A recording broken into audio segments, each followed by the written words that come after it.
Hola, buena tarde. Sentimos haberos hecho esperar, pero ya les habíamos dicho a los dos Santiagos que vinieran con tiempo, que la feria les iba a gustar mucho, pero no se pensaron que les iba a gustar tanto. Entonces han quedado enganchados entre páginas de libros.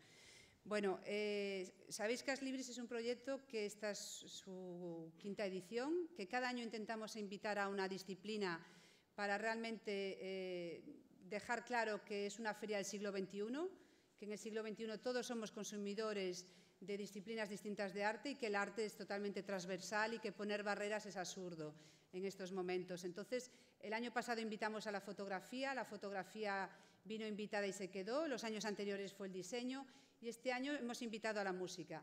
Entonces están las discográficas y cuando yo estaba un poco pensando en esta idea de que este año fuera la música, tenía claro que quería que Santiago Auserón fuera nuestro invitado, nuestro gran invitado, porque es una referencia, porque yo quiero que Santiago esté aquí como lo que es para todos una referencia del mundo de la música, pero también un poeta y un escritor y un editor, que además se autoedita. Entonces me parecía como que él era el gran artista que yo quería vincular entre el mundo del arte, la literatura y la música, era él, ¿no?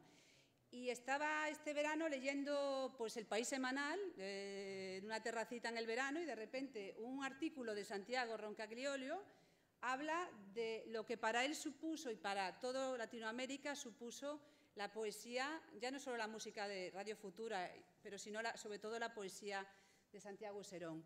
Y entonces dije, bueno, ya está, Aslibris este año, Santiago, ¿no?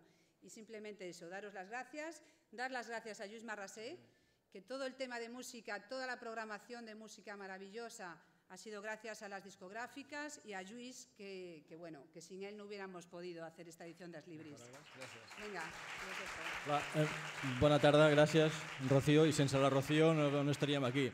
Només dic que avui he fet la cluenda d'Aslibris i també la cluenda de l'àmbit musical. Han sigut 18 concerts, realment de molt nivell. Estem molt satisfets de l'aportació dels músics. Agraïm molt l'assistència vostra, també de les discogràfiques, naturalment de la gent que ens han ajudat, com La Vanguardia, com Catalunya Ràdio, especialment del taller de músics, que avui això es fa gràcies a ells. I res més, dir-vos que estem molt contents de tenir, com deia la Rocío, un referent al nostre país, com és, jo diria que artística i humanament, Santiago Auserón, i també un escriptor excel·lent com és en Santiago Roncagliolo. Ara farem una cosa que no es fa habitualment als concerts, que és que dues persones puguin parlar, puguin intercanviar experiències o, més aviat, interrogar o preguntar a Santiago Auserón i conèixer com ell fa les cançons, com ell es desenvolupa i com tira endavant el seu projecte. Us deixo amb Santiago Auserón, Santiago Roncagliolo, Santiago Auserón. Gràcies. Moltes gràcies.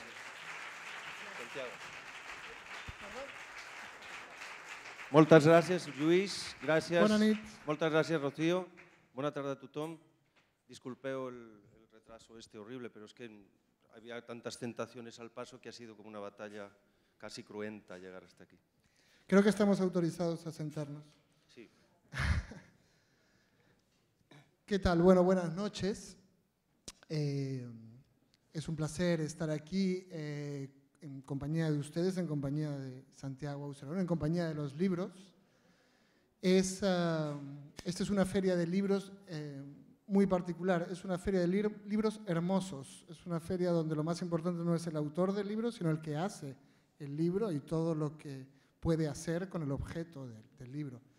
Así que yo te quería empezar preguntando cómo es tu relación con los libros, porque como dijo Rocío, bueno, como todo el mundo sabe, en tu música hay mucha literatura, desde Edgar Allan Poe hasta como tus propias letras, que suelen ser muy narrativas, muy literarias.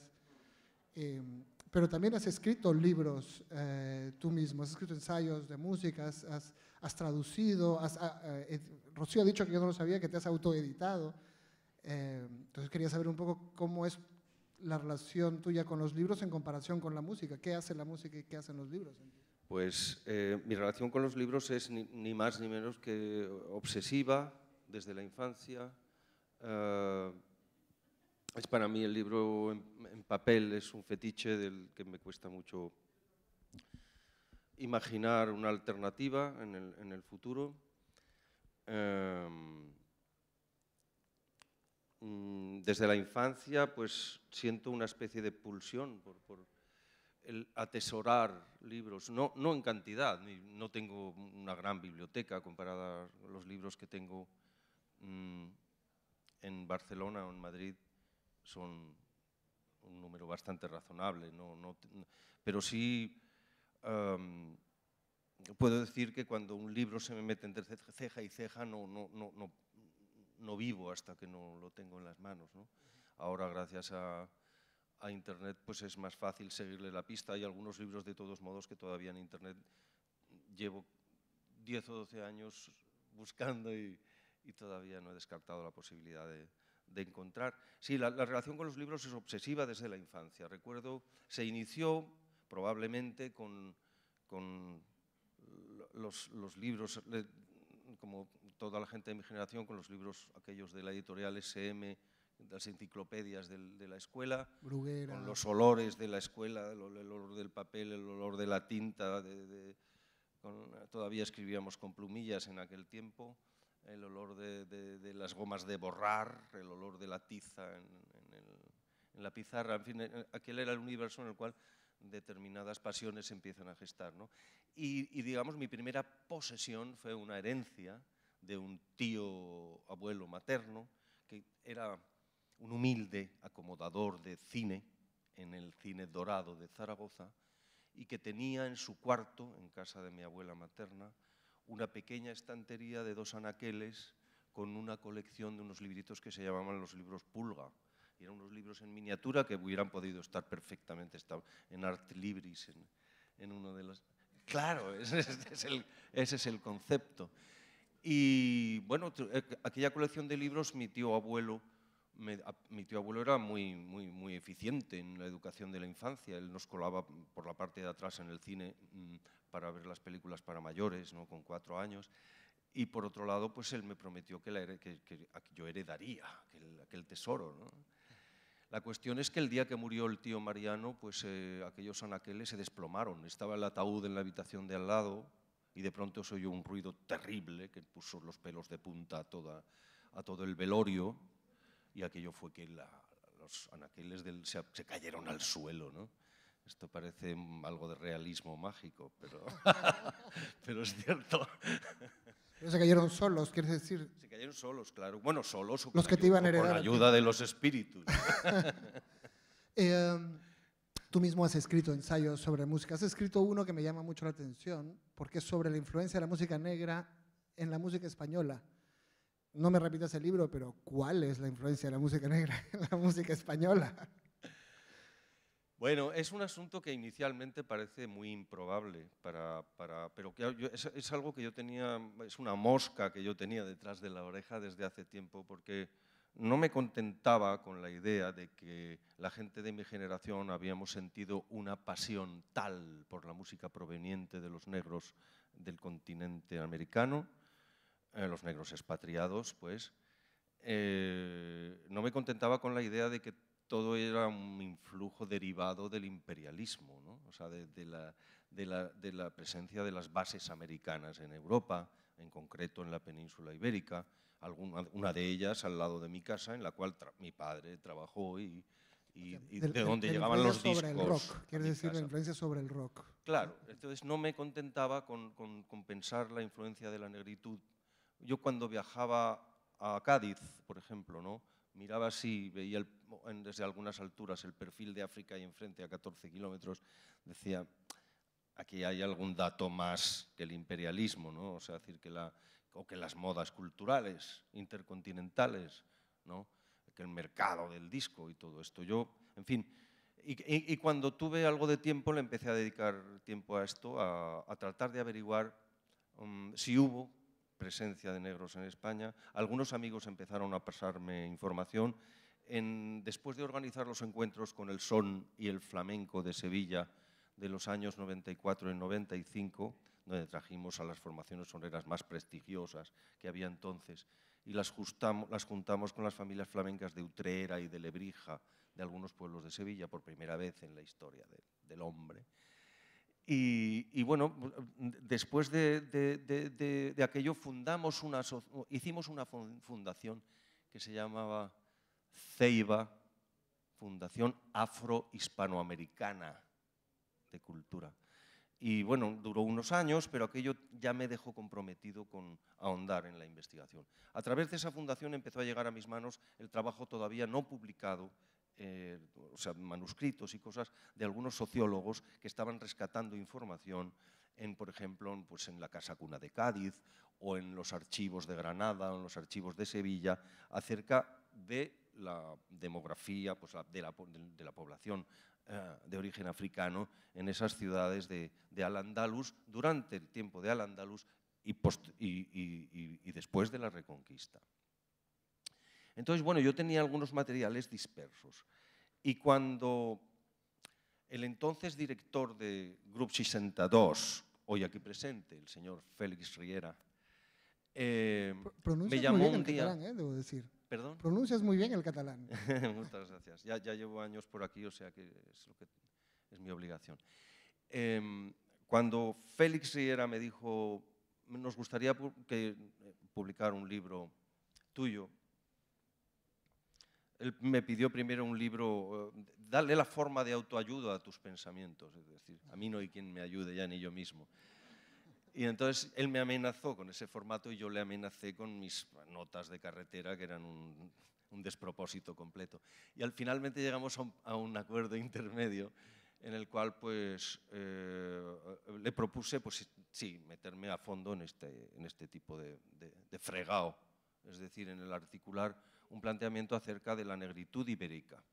Y en cuanto empecé a reclamar un poco a los amigos más documentación, empecé a visitar bibliotecas y todo esto me di cuenta de que la cosa iba en serio. O sea, decir que no era un tema baladí, que además comprometía una imagen de las comunidades ibéricas, porque ponía en juego una visión interétnica del complejo tapiz de los pueblos de Iberia, por llamarlo de algún modo.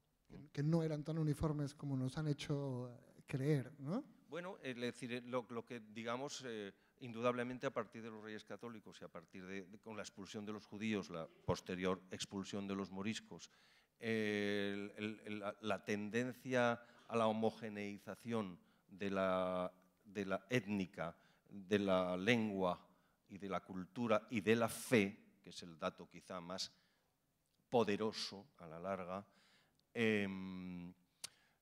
se impone a una tradición de, no vamos a tampoco idealizar la Edad Media peninsular como un periodo de, en fin, ese periodo histórico llamado de las tres religiones. Las tres religiones monoteístas conviven en la península, judíos, musulmanes y cristianos.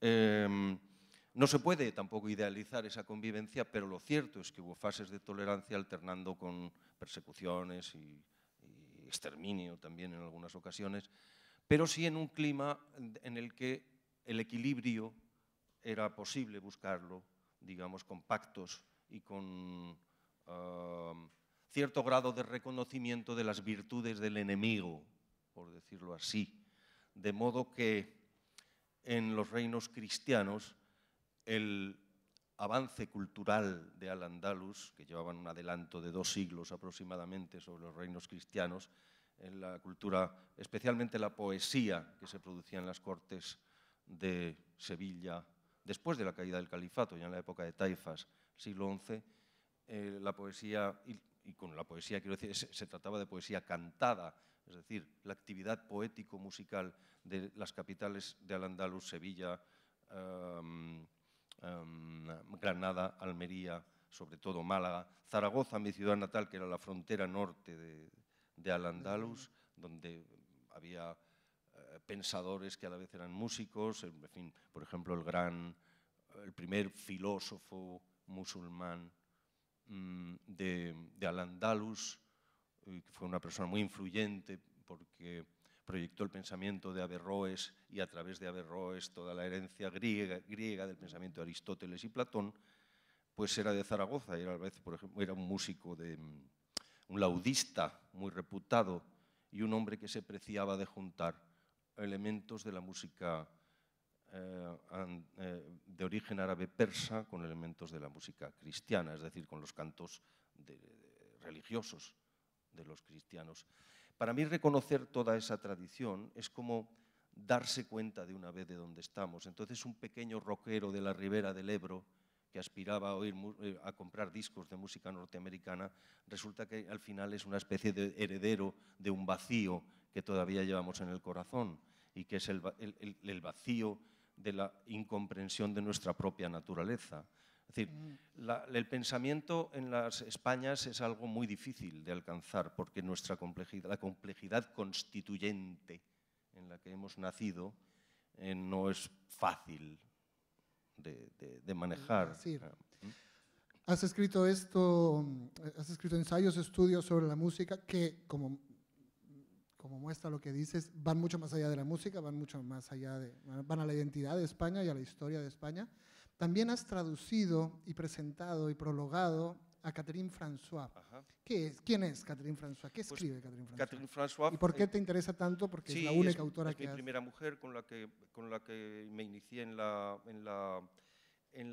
literatura, con la que aprendí a leer a los clásicos franceses, con la que me inicié en otra lengua. Es el descubrimiento del lenguaje extranjero.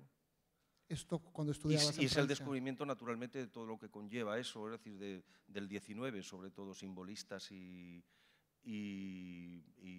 surrealistas. Sí, Rimbaud, es la poesía, Baudelaire. claro, es Baudelaire principalmente, y el contraste de ese estilo de literatura sofisticada, también el Mallarmé y Valéry, es decir, una poesía intelectual, y que te lleva a valorar el contraste con la llaneza del castellano. Es decir, la mejor poesía de mi lengua natal pues es aquella que, bueno, algunos filólogos han llamado de una manera entusiasta la fuente clara, ¿no? La fuente clara de la poesía de San Juan de la Cruz o de Fray Luis de León, que luego hereda Machado y Federico, ¿no? El contraste entre esa fontana, o ese ontanar, ya por decirlo con la palabra que estaba buscando al principio, de ese ontanar de la lengua castellana, que podría ser también careado con fenómenos paralelos de la lengua catalana, aunque el fenómeno de la poesía de la lengua catalana está justamente como suelen ocurrir las cosas, tal como la geopolítica nos ha situado. Es decir, a la lengua catalana hay que verla en su medio, que es exactamente entre el fenómeno del castellano y el fenómeno del francés, ¿no? Pero justamente la conciencia y la comparación de esas fuentes, de esos fenómenos, de esas diversas materias poéticas, pues te permite concebir ciertos horizontes, que por otra parte es indispensable concebirlos para buscarse la vida, ¿no? En un mundo como el actual, ¿no? Es interesante lo que has dicho de los simbolistas y de su manera de plantear, porque en el fondo lo que tú decías de ellos sonaba que se parecía mucho a lo que uno podía decir en los 80 de las canciones de Radio Futura. Las letras eran mucho más simbólicas que lo que se solía cantar, mucho más ambiciosas, si quieres, que lo que se solía cantar en el pop. Agresivas también, es decir, trataban de ser, de marcar una posición, de marcar una actitud, mucho como ellos. Quería saber si tú eras consciente de una influencia mientras escribías letras de rock y de pop. ¿Tenías clara esa influencia? Sí, ya curiosamente, en la época de Radio Futura, bueno, yo no tenía pensado dedicarme a hacer canciones, ¿no? Y surgió de una manera un poco espontánea y prácticamente como un juego. Pero en esa época yo estaba leyendo a los simbolistas y a los surrealistas, sobre todo a los simbolistas, que me interesó más que el surrealismo. Me interesaron más pues, Mallarmé, Baudelaire sobre todo, y también Rimbaud y Verlaine, pero mis preferencias se orientaban por la especie de esa especie de demonio urbanita, el lado oscuro de Baudelaire. El lado oscuro, pero sí, que a mí tampoco me impresionó excesivamente siempre la flor del mal por sí misma.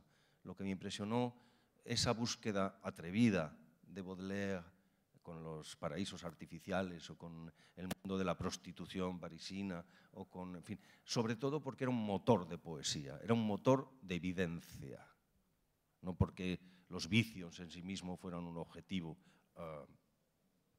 deseable. Es decir, esto es fácil encontrarlo, ¿no? Bueno, era en La Madrid poesía de los 80. no. En el Es Madrid decir, de los 80 no... sí, sí, bueno. Más bien no había quiero otra decir cosa. que sí, pero lo que me impresionaba de Baudelaire era que yo veía como si era el demonio de la gran ciudad expresándose. Es decir, él el poeta selecto que en realidad estaba expresando un fenómeno de masas. Eso es lo que me impresionaba de Baudelaire. Y de Mallarmé, por ejemplo, me impresionaba su conciencia de la relación entre las letras, el lenguaje, la lengua, la poesía, las letras, como le decía, y la música. Es decir, para él la música era el equilibrio o la armonía latente en todo ser. Tenía un concepto muy metafísico de lo musical y eso lo aplicaba en su oscura poesía, en un lenguaje aparentemente muy retorcido, muy artificioso, difícil de seguir, difícil de entender. Pero a mí ese tipo de dificultad en poesía siempre me ha resultado atractivo, o en poesía y en ensayo, en pensamiento también, siempre me ha resultado atractivo como un reto amoroso, por decirlo así, ¿no? Y estas eran las influencias que yo perseguía entonces. A través de Mallarmé leí también a otros poetas y a narradores de su periodo, de su época, Théophile Gautier, o narradores como Villiers de l'Isle Adam, que me impresionó mucho, y de alguna novela de Villiers saqué tema para hacer una canción, por ejemplo, de la novela La Eva Futura, que es la mujer artificial, la mujer máquina, que hoy en día será una vulgaridad probablemente dentro de muy poco, el poder construir un robot que haga todos los oficios de una joven enamorada, ¿no?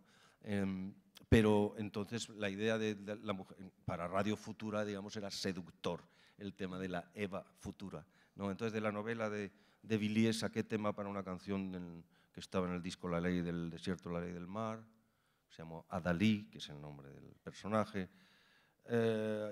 Villiers me interesó mucho por la fuerza. Villiers me interesó casi tanto como Edgar Allan Poe, porque yo creo que tenía ese espíritu un poco macabro, pero a la vez muy lírico. Algunas narraciones, sobre todo son muy recomendables los cuentos crueles. Recuerdo una narración que se llama Vera, una historia de amor también, con cementerio de por medio, muy al estilo de Edgar Allan Poe. Pura alegría, pura alegría. De la Annabel Lee, que traduje en aquellos años. Pero cuando empiezas a hacer música más latina, eso también implica un cambio en las letras, es decir, la música latina no tiene muchos cementerios, no tiene mucha cibersexo.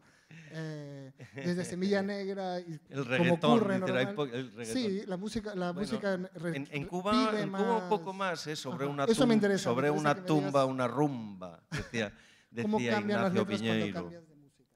Sí.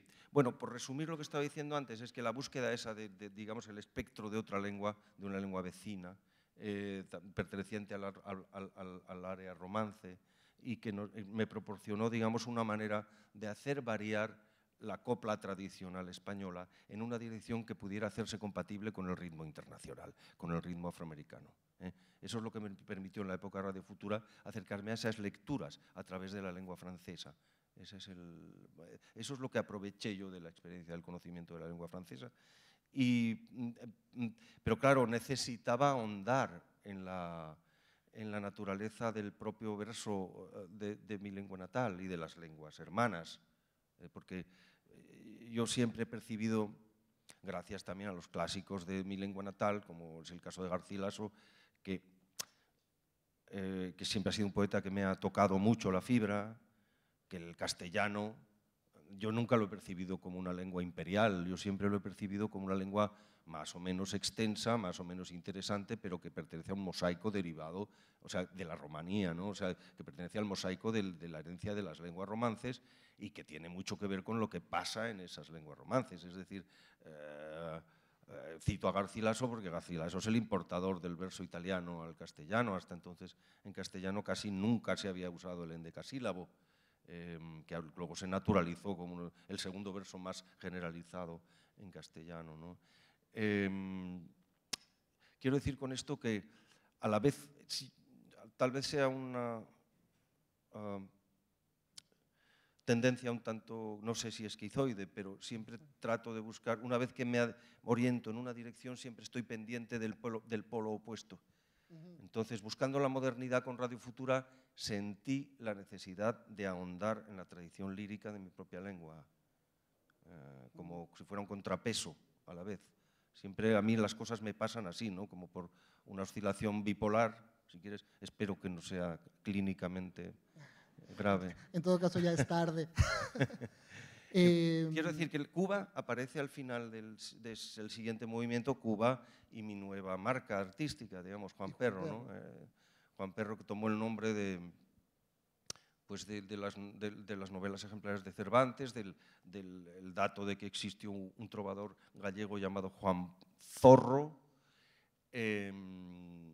y de ahí, pues, y del ejemplo, digamos, el descubrimiento de los soneros tradicionales de Cuba, que a mí me parecen gente que son la misma calaña que los bluesmen del Delta, del Mississippi, ¿no? Es decir, que la mítica, digamos, la mitología que estaba detrás del rock and roll que yo aprendí en la calle.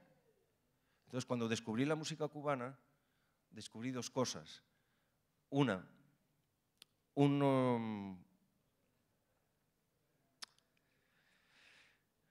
flexibilidad en el verso, en el rítmica, compatible, aunque entonces la gente y la crítica lo estuviese percibiendo como mundos aislados, es decir, por un lado está la salsa y por otro lado está el mundo del blues y del rock. Pero yo percibí que aquello pertenecía a una misma cultura, en el fondo, rítmicamente hablando, y que había que ponerse las pilas para, tomando ejemplo de algunos artistas notables de uno y otro lado que ya habían señalado el camino, poder llegar a demostrar que la negritud que habla en inglés y la negritud que habla en castellano proceden de las mismas tribus, por decirlo de una manera muy llana y resumida. Por otro lado, a nivel de la lengua, esto a nivel rítmico, a nivel de la lengua me di cuenta de que esa especie de clasicismo, de claridad que yo estaba buscando en mi propia lengua, pero donde cupiese espiritualmente hablando o ideológicamente hablando, a nivel de ideas, donde cupiesen ideas más atrevidas, como aquellas que había leído en la poesía francesa, pues digamos que en Cuba era más fácil, porque con un lenguaje parecido al del Siglo de Oro, que allí se preservaba, pero en nuestras costumbres, en nuestro argot ciudadano ya no, ellos movían ideas muy veloces, comparables a las que el inglés movía del otro lado, en la yuma, como dicen los cubanos, ¿no? Es decir, ellos expresaban con un lenguaje, con imágenes barrocas de un castellano del Siglo de Oro, expresaban situaciones urbanas, pues de estar en la cola del racionamiento, o estar en el autobús, en la guagua, o ir a la escuela a recoger a una chica a la salida del colegio, o tal. Lo expresaban en versos clásicos, estrofas clásicas castellanas, estrofas del Siglo de Oro, con una vivacidad que aquí habían perdido.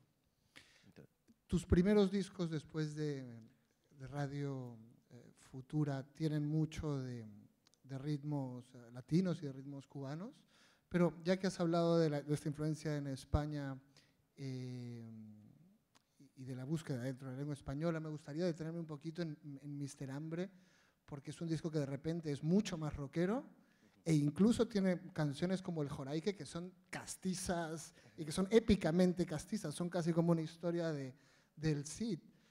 Y luego vuelves a lo que estabas haciendo antes. Este fue un disco muy particular. ¿Qué ocurrió en Mr. Hambre? Bueno, ocurrió que yo ya sentí que había hecho una parte del viaje hacia las fronteras y hacia el pasado de mi lengua natal. Es que Juan Perro para mí fue como un aparato opuesto a Radio Futura, no era radio pasada, era mirar hacia atrás, ¿no? Y rescatar, es el otro polo, ¿no? Rescatar una parte del pasado como armamento para seguir avanzando hacia adelante, ¿no? Esa era la idea. Entonces, con los dos primeros discos de Juan Perro, el primero, Raíces al Viento, que fue grabado en La Habana en el año 94, al que tuve la suerte de poder llevarme a la banda con la que estaba preparando el proyecto aquí, gente muy notable de diversos géneros de la música española, rockeros, flamencos, jazzeros, soneros, había de todo en aquella banda, y tuve la suerte de llevarme a la banda a grabar a La Habana y hacer un disco al que todavía guardo especial afecto, el primero de Juan Perro, Raíces al Viento, y luego el movimiento siguiente fue traerme una parte de lo que descubrí allí a la península para tratar de mover aquí y de cocinar una fusión un poco más despacio. Es decir, yo me di cuenta de que podía juntar por primera vez el tres cubano con la guitarra eléctrica, pero que aquello necesitaba una cocina a fuego lento.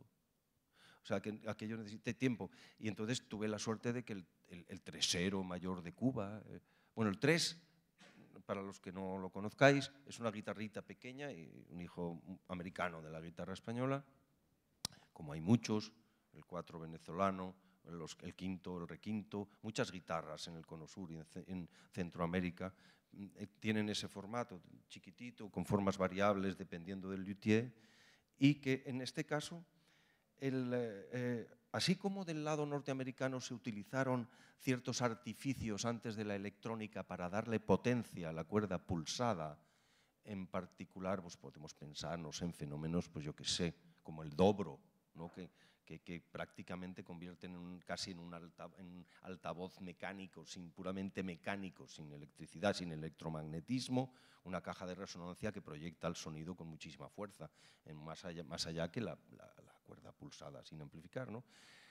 Pues así como en Estados Unidos se inventa el dobro, por ejemplo, para dar un poco de potencia a la guitarra en las orquestas, en las bandas, en los combos, pues en el mundo del son cubano, para los guateques sin electricidad, digamos en el monte, allá en el campo, en el oriente, pues es decir, claro, en el grupo original, cuartetos originales de son montuno en Oriente, pues el bongó o la clave, ya que los dos palos que marcan el ritmo, el bongó, el tamborcito más chiquito que se acopla entre las piernas, solo eso sacudiendo bien, esos negros le pegan un manotazo a eso y salpican a 20 metros. O la campana, ¿no? Una campana que se la quitas a la vaca para sacudir un rato y aquello te taladra la oreja. Entonces hace falta una cuerda pulsada que tenga decibelios. Y una forma de darle potencia a la cuerda pulsada fue duplicar las cuerdas de la guitarra española en 3 notas básicas, que al juntar octavadas o al unísono, en metálicas, que al pulsarlas juntas duplican los decibelios. Es decir, los armónicos se suman y aunque sea una guitarrita pequeña, tiene una castaña bastante curiosa, un clang bastante fuerte. Además, ese instrumento crea espacios entre los pares de cuerdas nuevos en relación con la guitarra española, crea un espaciamiento en el encordado que motiva en la distancia un tipo de pulsación algo distinta que afecta digamos, en tiempo y en una relación espacio-temporal reducida, afecta a los diseños que salen de la guitarrita. Y de esa guitarrita pues salen los tumbaos que luego serán famosos en el piano del son y de la salsa, ¿no? Es decir, notas percutidas, notas muy percutidas, con espacios en los que el silencio adquiere cierto valor. El silencio no es mero paso de una nota a otra, sino que bueno, pues todo eso proviene del mecanismo de la distancia de entre las cuerdas del tres. Ese es el instrumento que tocaba Pancho Amat, y el tresero más famoso de Cuba, cuando aceptó venirse a la península para formar parte de la banda de Juan Perro. Entonces, durante unos años tuve una banda increíble, en la que había un rockero galés llamado John Parsons, que había venido a España desde Alemania para integrarse en la banda de Miguel Ríos en principios de los 80, y luego desembocó en Juan Perro. Estaba Pancho Amat dialogando con él. Era increíble en los ensayos asistir a esas sesiones en las cuales un rockero cabal, un rockero de verdad. Es decir, John ha tocado con todo el mundo y es un hombre muy versátil, pero él es un rocker de pura cepa galés, además, con un carácter auténtico y que toca muy, muy bien. Entonces, el asistir a esos encuentros en los cuales la Blue Note de la guitarra de John saltaba al 3 porque Pancho intentaba hacer bending y hacer cosas, mover hacia las cuerdas, estirar el par de cuerdas como si fueran las de la guitarra. O John intentaba hacer pichicatos mutando las cuerdas para imitar, adaptarse a los tumbaos de Pancho. Es decir, fueron unos años de sensaciones completamente alucinantes en el local de ensayo, ¿no? Al contrabajo estaba el jazzman navarro, o vasco navarro, como él quiere que se le llame, Javier Colina, ¿no? Es decir, en la batería estaba Moisés Porro, que todavía sigue conmigo, ¿no? Un brujo de Camagüey, Cuba, ¿no? Un brujo del ritmo. En fin, tuve en unos años la suerte de... Entonces la crítica no me hacía mucho caso, más bien se complacían en sugerir algunas fórmulas rozando el insulto personal, pero a mí me daba lo mismo, porque me lo estaba pasando tan bien. Ellos decían, todo esto es una mentira, una ilusión, ya tenemos a Carlos Santana, este chaval está perdido. ¿Para qué habrá disuelto Radio Futura? Y decía, bueno, igual tienen razón, pero yo dejarme a mí mi mundo, que yo me lo paso. Me parece muy bien, pero entonces, ¿por qué paraste? Porque hay una cosa muy curiosa con tu Mr. Hambre historia. necesitaba adaptar esas dos experiencias, la de haber trabajado allá y haberme traído aquí parte de lo cubano, y volver un poco al formato de sonido eléctrico y ver qué pozo se quedaba. Esa es la... Perdón, al final la respuesta se hace esperar. Me interesa la respuesta porque es un diálogo musical, pero me llama más la atención aún, después de esa respuesta y de esta gran banda y de esta gran capacidad de poner a dialogar músicas distintas y disfrutarlo, importándote un pepino lo que ponga el periódico.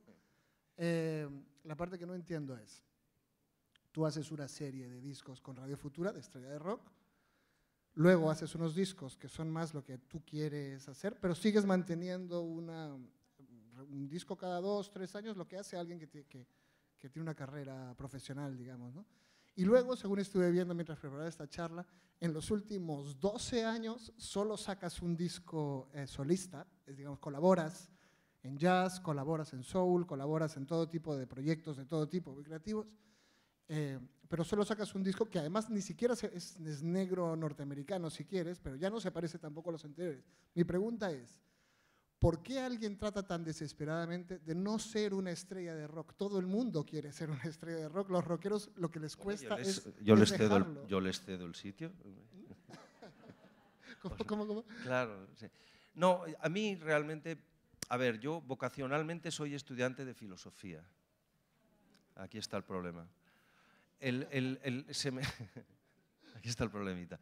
A mí se me cruzaron las cosas en un momento en el que Madrid estaba burning, estaba la calle ardiendo, había mucha actividad en los locales de ensayo y bueno, y todo se mezcló, las galerías de arte con las aulas de universidad y los locales de ensayo, había una corriente de cosas, íbamos de un lugar a otro, de los bares a la universidad, de la universidad a las salas de arte, de las salas de arte a los locales de ensayo, y todo el mundo, en aquel momento resultaba hasta cierto punto divertido esta idea de que todo el mundo quiere ser una estrella.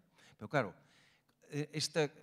cuando todo el mundo quería ser una estrella de familia bien, la cosa era bastante compatible. La cosa se empezó a complicar cuando la gente de los barrios de la periferia en Madrid, de San Blas, de Canillejas, de Vallecas, de Carabanchel Alto y Bajo, de Villaverde, tal y cual, empezaron a llegar a los mismos clubes y bares diciendo, que yo también quiero ser una estrella de rock.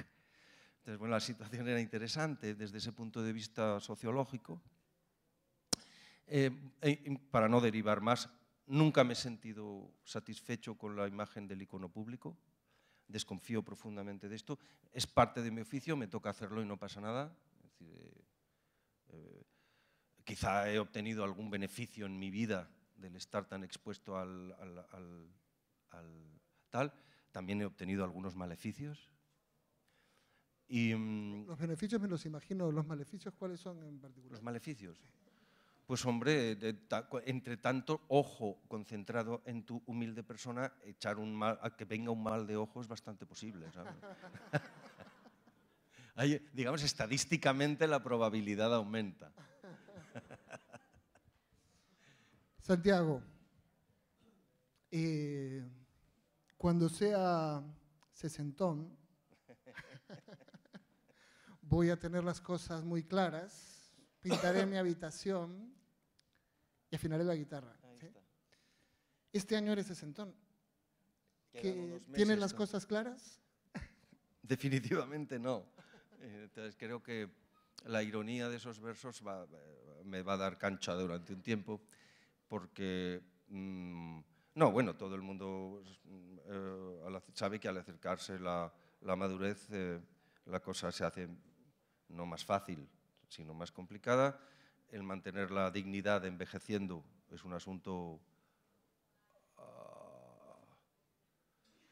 que exige poesía y pensamiento, exige poesía y filosofía para todo hijo de vecino, con o sin vocación literaria. Y bueno, tal vez sea esa una de las tareas del arte, ¿no? Es decir, simplemente hacer frente a la vida y el aprender a sobrevivir. No tengo las cosas claras y no me avergüenza reconocerlo. Y lamentablemente sigo cometiendo algunos errores que cometo desde siempre. Mis torpezas parece ser que no me las voy a quitar de encima nunca, pero en fin, tampoco he venido aquí a confesarme. Y que en cuanto he hecho un ratito conversando con otra persona amable que se preste a la conversación desinhibida, compruebo que este es el destino de cada uno de nosotros y que incluso nuestros peores vicios son el asunto más común del mundo. Bueno, no te preocupes porque no hayas venido a confesarte, porque en realidad te has venido a tocar. Ajá. Que es lo que Y también a charlar contigo, que tenía muchas muchas ganas. Te agradezco mucho lo que has escrito sobre mí. He notado una sensibilidad desinhibida que proviene de la naturaleza. Es un problema habitual que tengo. También a ti te pasa. De la naturaleza. No, yo creo que hay un tipo de literatura, y también en la crítica, en la visión literaria, no sé, creo que fuera del horizonte de la comunidad, de la gran comunidad hispanohablante, que comprende también las otras lenguas peninsulares y comprende las otras lenguas romances, en cierto modo, esa es nuestra área nuestro horizonte de desarrollo. Creo que sin el horizonte americano no podemos entendernos y percibo en vuestras maneras, digamos, una finura, una delicadeza y una nobleza en el quehacer, del cual tenemos todavía mucho que aprender aquí.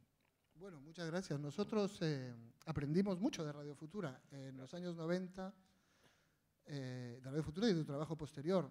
En los años 90 también ahí la gente veía que el rock y la música popular latina, ¿no? Cubana, son, salsa, eran dos mundos diferentes. O estabas de un lado y eras occidental, o estabas del otro y eras cualquier otra cosa. Y había muy pocos, y más bien es en los 90 cuando los grupos como Café Tacuba o como los fabulosos Cadillacs, como Manu Chao, que es francés, no por casualidad, empiezan a mezclar todo.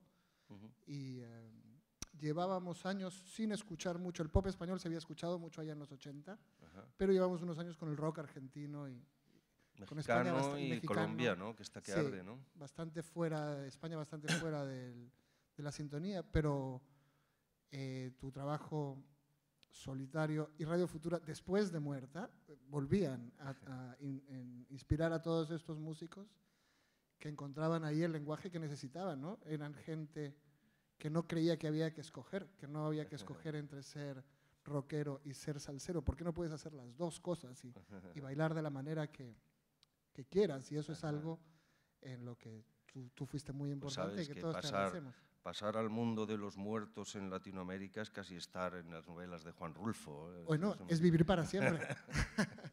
Seguramente tu música va a vivir para siempre, pero bueno, esta noche nada vivirá para siempre. Bueno, esta noche por lo menos vivirá para nosotros, frente a nosotros, unos minutos, porque los dejo con lo que han estado esperando. Ya me voy. Y damas y caballeros, con ustedes, Santiago Auserón. Un aplauso, por favor. Santiago Roncayolo, es un gran placer. Un gran placer. Ahora hablamos.